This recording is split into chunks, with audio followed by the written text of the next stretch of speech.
तो hello and welcome बच्चों। तो आ चुके हैं फिर से एक नए वीडियो के साथ। तो आशा करते हैं कि आप लोग बहुत ही बढ़िया होंगे और अपनी तैयारी बहुत ही बढ़िया तरीके से करेंगे। तो आशा करते हैं कि आप लोग बहुत ही बढ़िया तरीके से अपनी तैयारी को कर रहे होंगे। तो चलिए आज हम लेकर आए हैं नए वीडियो, क्योंकि बिहार बोर्ड क्लास 8 के लिए दहन और ज्वाला जो कि फर्स्ट चैप्टर का वीवीआई ऑब्जेक्टिव जो एनएमएमएस एग्जाम 2025 में पूछे जाने वाले हैं। तो इन ऑब्जेक्टिव को चलिए हम लोग करते हैं और उसके बाद हमारे साथ सिर्फ 19 दिन जुड़ी रही है और 19 दिन में हम आपकी पूरी विज्ञान की ऑब्जेक्टिव को कवर करा देंगे। तो चलिए बिना वीडियो को देर किए हो वीडियो को स्टार्ट करते हैं। अगर मेरे चैनल पर नए होंगे तो चैनल को सब्सक्राइब कर दीजिएगा और बेल आइकन दबा दीजिएगा, जिससे आने वाले वीडियो का नोटिफिकेशन आप तक सबसे पहले पहुंचे। तो चलिए वीडियो को स्टार्ट करते हैं। तो देखिए यहाँ पर फर्स्ट क्वेश्चन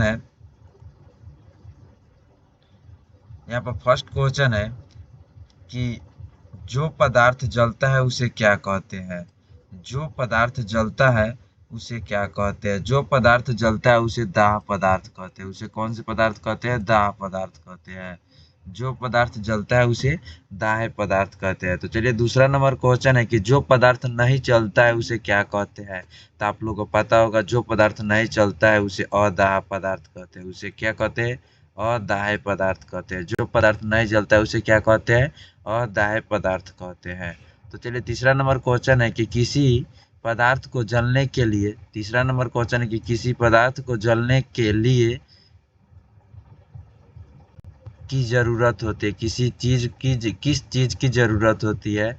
तो इसमें होगा ऑप्शन नंबर ए में ऊष्मा, गर्मी, ए बी दोनों, इनमें से कोई नहीं। तो इसका आंसर होगा दोनों, क्योंकि गर्मी और ऊष्मा दोनों की ज़रूरत होती है।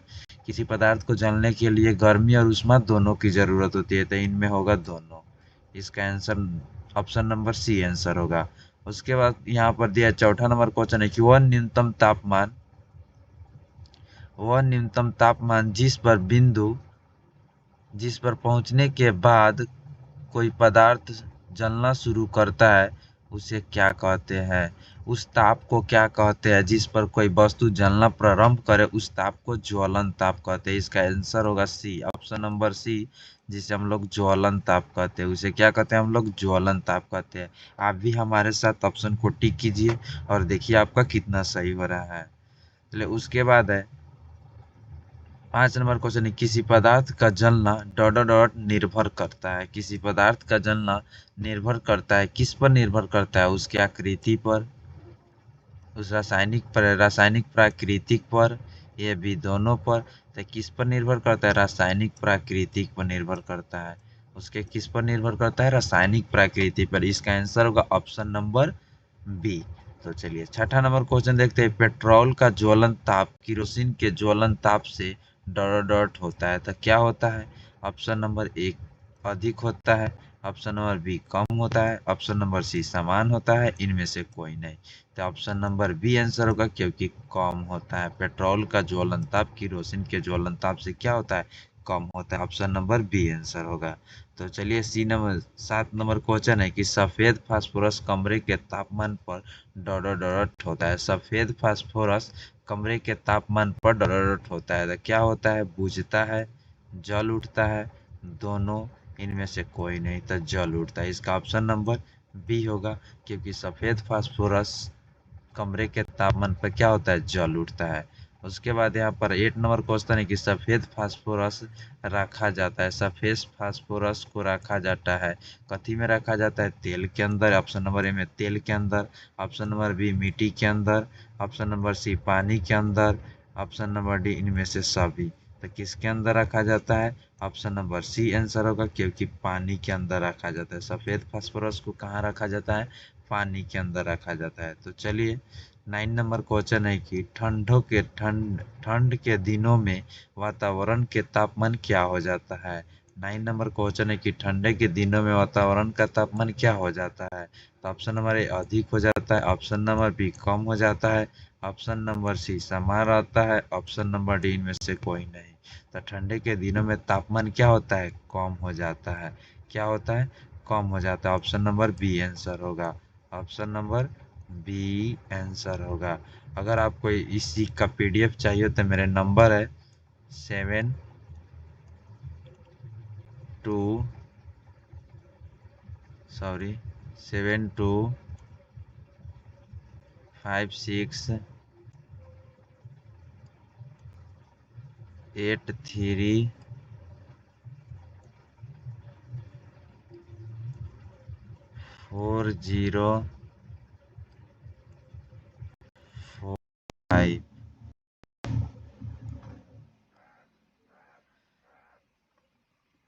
चलिए अगले नंबर क्वेश्चन को हम लोग देखते हैं। यहाँ पर आगे की क्वेश्चन है 10 नंबर। माचिस बनाने का प्रयास सबसे पहले किसने किया था? तो माचिस बनाने का प्रयास सबसे पहले किसने किया था? माचिस बनाने का प्रयास सब ऑप्शन में कार्ल लुस्टान ने, रॉबर्ट बॉयल ने, दोनों ने। तो किसने किया था? रॉबर्ट बॉयल ने किया था। किसने किया था? रॉबर्ट बॉयल ने किया था। उसके बाद 11 नंबर क्वेश्चन है कि माचिस बनाने का प्रयास सबसे पहले कब किया गया था? तो माचिस बनाने का प्रयास सबसे पहले कब किया गया था?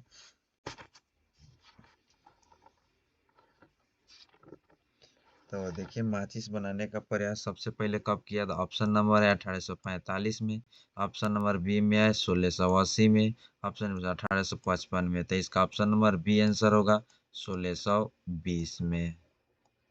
चलिए उसके बाद है सबसे पहले माचिस बनाते समय डर उपयोग हुआ था? तो ऑप्शन में लाल फास्फोरस, सफेद फास्फोरस, दोनों। तो सबसे पहले माचिस बनाते समय किसका प्रयोग हुआ था? सबसे पहले माचिस बनाते समय माचिस माचिस बनाते समय किसका प्रयोग हुआ था? तो यहाँ पर हो जाएगा आंसर इसका। आप लोग जवाब दीजिए। किसका आंसर इसका हो जाएगा? सफेद फास्फोरस का प्रयोग हुआ था। किसका प्रयोग हुआ था? सफेद फास्फोरस। ऑप्शन नंबर बी होगा। चलिए 13 नंबर क्वेश्चन है। यहाँ पर आप देख लीजिएगा। 13 नंबर क्वेश्चन है कि सफेद फास्फोरस का तापक्रम क्या होता है?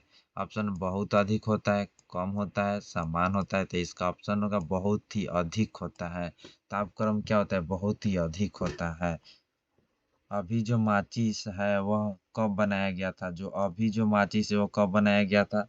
अभी जो माचिस है वह कब बनाया गया था? अभी जो माचिस है वह कब बनाया था? 1845 ईस्वी में। कब बनाया गया था? 1845 ईस्वी में। कब बनाया गया था? 1845 ईस्वी में। उसके बाद है 15 माचिस के डिब्बी पर लगा रहता है। माचिस की डिब्बी पर क्या लगा रहता है?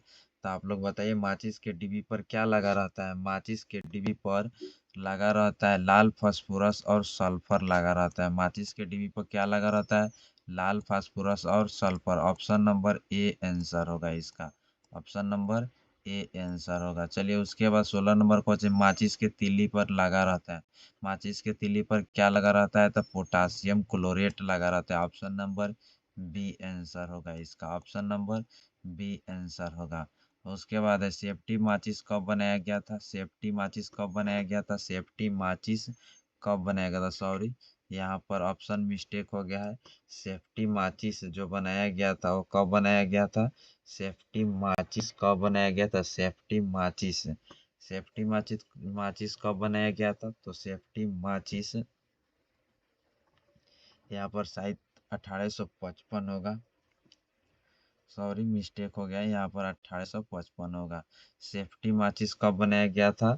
तो 1855 में। सेफ्टी माचिस कब बनाया गया था? तो 1855 में। सॉरी देख लेते हैं थोड़ा। सेफ्टी माचिस सेफ्टी माचिस सॉरी सॉरी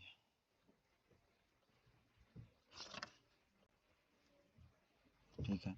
सेफ्टी माचिस यहाँ पर ऑप्शन होगा 1855। सॉरी 1855 होगा। यहाँ पर सेफ्टी माचिस होगा 1855।